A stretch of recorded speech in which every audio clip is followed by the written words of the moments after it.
Սովորաբար կրթության մարդկանց ինչ հարց է տալիս, վերջում երեխայից են խոսալու, տենց որ էական չի ինչ հարցեր կտաս, մեկը մենք մերն ենք ասելու։ Բայց կուզենամ ինստիտուցիոնալ տեսանկյունից գամ, որտեղ միասնականությունը ոնց որ թե բոլորս համաձայն ենք, որ ինչ-որ միասնականություն պետք է լինի, թե ինչի շուրջ, ոնց, քանի հոգով եւ այլն, իսկ կարծում եմ սա քննարկման հարցերը եւ եկեք մեկ ձայն, որտեղ անդադ այս թեմաների շուրջ խոսում ենք։ Բայց ես կուզենայի մի փոքր ինստիտուցիոնալ խոսալ ու հասկանալ թե ոնց է, որովհետեւ ամեն դեպքում երևի թե բոլորս հասկանում ենք, որ ինստիտուտը անհատի դեմ պայքարում հավանաբար ինստիտուտը կհաղթի։ Մեր երեխաները, բոլորիս երեխաները, դպրոցի կամ մեր սեփական, երբ որ գնում են դպրոց, իրենցից լիքը մարդիկ լիքը ակնկալիքներ ունեն։ Մենք որպես ծնողներ, իրենցից ինչ-որ ակնկալիք ունենք, պետությունը իրենցից եւս ինչ-որ ակնկալիք ունի եւ մենք որպես հասարակություն եւս ընդհանրական եթե ասենք, բոլորս ինչ-որ ակնկալիք ունենք այն շրջանավարտներից, որոնք դպրոցից դուրս կգան։ Եվ իրականում հանրակրթությունը այդ երեք կողմերի, պետության, հասարակության եւ անհատի ակնկալիքների ապահովմանն է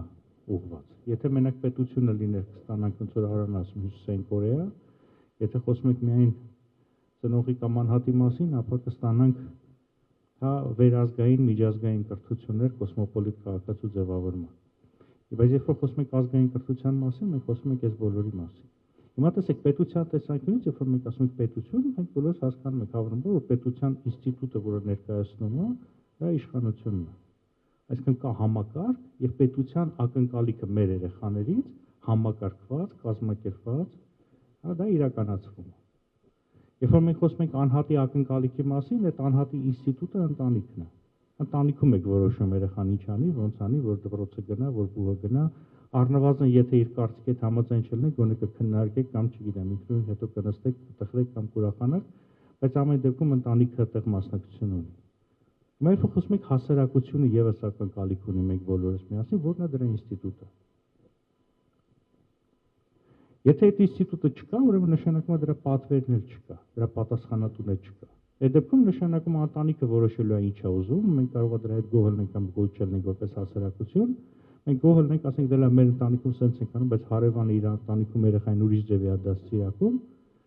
բայց մեր կյանքն է դրանից լավ կամ վատ ավելի դառնում, որտեղ հարևանը այլ ձև է սկսում գործել։ Եվ նույնը կարող գնանք ողոքին, որ պետությունը չի հասկանում մենք ինչ ենք ուզում, բայց մենք չենք մասնակցում դրան։ Եվ երբ որ մենք խոսում ենք հասարակության մասին, ապա հասարակության ինստիտուտները իրենք հենց հասարակական միավորումներն են։ Երբ որ հասարակությունը ինքնին հավաքվում է եւ ոչ թե պահանջատեր է պարզապես դառնում, որտեղ շատ անգամ մենք այդ մասնակցությունը պահանջատիրության ենք վերածում, այլ պատասխանատվություն է ստանձնում։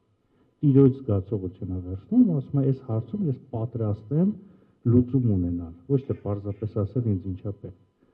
Մեկ ձայնը նման կառույց է, այսինքն մենք մեկ ձայնում համախմբվել ենք, որպեսզի փորձենք այդ հասարակության տեսանկյունից կրթության նկատմամբ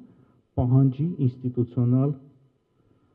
այդ ինստիտուտը ունենալ։ Եվ այս տեսանկյունից նաև նույն պետությունը, որ պետական այրերը այստեղ ասում են, մենք կարողանում ենք երկխոսել, որովհետև մենք նույն դաշտում ենք խոսում, ինստիտուտը ինստիտուտի հետ է խոսում։ Շատ դժվար է, երբ որ ինստիտուտը անհատի հետ է խոսում, որովհետև իրենք իրարից շատ հեռու են։ Հիմա եթե գալով թե ինչ է կարելի անել ընդհանրապես դպրոցում, մենք իրականում որպեսզի sense բան չլինի, հասկանանք թե որովհետև մեր գործիքակազմը մեր միջոցով է, մենք ինքներս մեզ կարանք կազմակերպենք եւ մեր երեխաների վրա կարող ենք ազդել։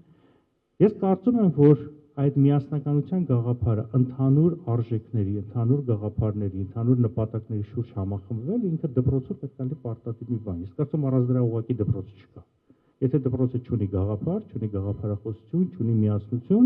ուրեմն ինքը ռեպետիտորական կենտրոն է, ուրեմն մենք տալիս ենք պարզապես ինչ-որ գիտելիք, որը հարց է ումա պետք, բայց մենք մարդ չենք ձևավորում, բայց դպրոցի խնդիրը մարդակերտությունն է։ Եվ դա նշանակում է, որ մենք պետքա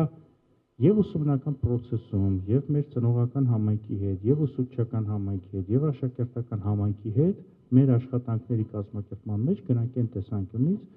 ու գնանք այն բանից, որովհետեւ փորձենք եւ զարգացնենք իրենց մոտ հմտությունը միավորվելու եւ տեր կանգնելու իրենց ցանկություններին, իրենց նպատակներին, այլ ոչ թե պարզապես պահանջատեր լինելու։ Այդ տիրության զգացողությունն է, տիրոջ զգացողությունը, պատասխանատվության զգացողությունն է,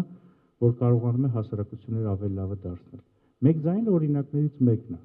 մեկ ձայնը բաց է, այն դպրոցները, որոնք ուզում են մասնակցել, մենք սիրով ընդունում ենք, բայց չի նշանակում, որ մեկ ձայնը միակ ձևաչափն է, եւ այսօր օրինակ ասում ենք, մենք քննարկում ենք, որ ուսուցիչների գուցե խորհուրդ լինի, գուցե ծնողական միավորներ լինեն, գուցե այլ բաներ լինեն, բայց որքանով դրանք շատ լինեն եւ որքանով դրանք ճիշտ գաղափարների շուրջ հավաքված լինեն եւ պատասխանատվություն ստանձնեն, այդքանով հասարակությունը արդեն կդառնա պահանջատեր, կդառնա